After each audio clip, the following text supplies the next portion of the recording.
आज मैं इस वीडियो में चर्चा करूंगा कि भीम के अंदर कैसे आया था 10,000 हाथियों का बल।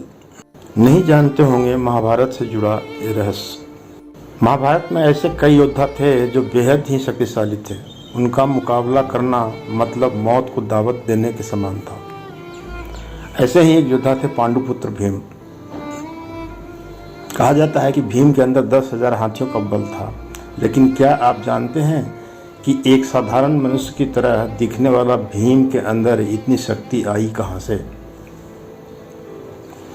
यकीनन इस रहस्य के बारे में बहुत कम ही लोगों को पता होगा। कहते हैं कि 10,000 हाथियों की शक्ति की बदौलत ही भीम ने एक बार नर्मदा नदी का प्रवाह रोक दिया था। भीम के अंदर इतनी शक्ति आने के पीछे एक रोचक किस्सा है। इसके अनुसार भीम बचपन से ही काफ़ी शक्तिशाली थे। वह दौड़ने में, निशाना लगाने या कुश्ती लड़ने सभी खेलों में धृतराष्ट्र के पुत्रों यानी कौरवों को हरा देते थे। हालांकि उनके अंदर कौरवों के प्रति कोई द्वेष नहीं था, लेकिन दुर्योधन के मन में भीमसेन के प्रति दुर्भावना शुरू से ही थी।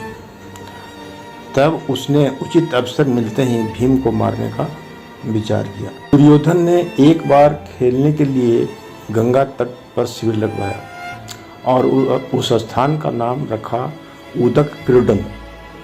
वहां खाने पीने से लेकर खेलने कूदने तक सभी व्यवस्था की गई थी। दुर्योधन ने पांचों पांडवों को भी वहां खेलने के लिए बुलाया और एक दिन मौका पाकर उसने भीम के खाने में जहर मिला दिया। जब भीम एक विष भरा खाना खाकर बेहोश हो गए, तब दुर्योधन ने दुशासन के साथ मिलकर उन्हें गंगा में फेंक दिया। अवस्था में ही पानी के रास्ते नागलोक पहुंच गए। वहां सांपों ने उन्हें खूब डसा, जिसके प्रभाव से उनके शरीर से विष का असर कम हो गया।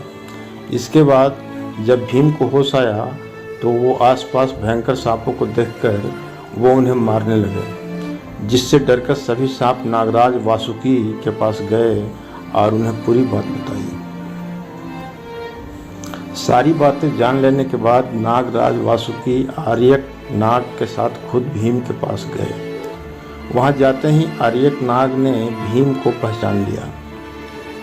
दरअसल आर्यक नाग भीम के नाना थे। इसके बाद वो भीम को अपने साथ नागलोक ले गए।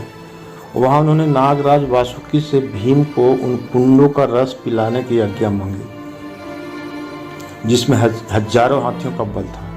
बाद में नागराज वासुकी ने इसकी आज्ञा दे दी और तब भीम 8 कुंडों का रस पीकर एक दिव्य शैया पर सो गए। नागलोक में भीम 8 दिनों तक सोते रहे और जब वो जागे तो उनमें 10,000 हाथियों की शक्ति आ गई थी।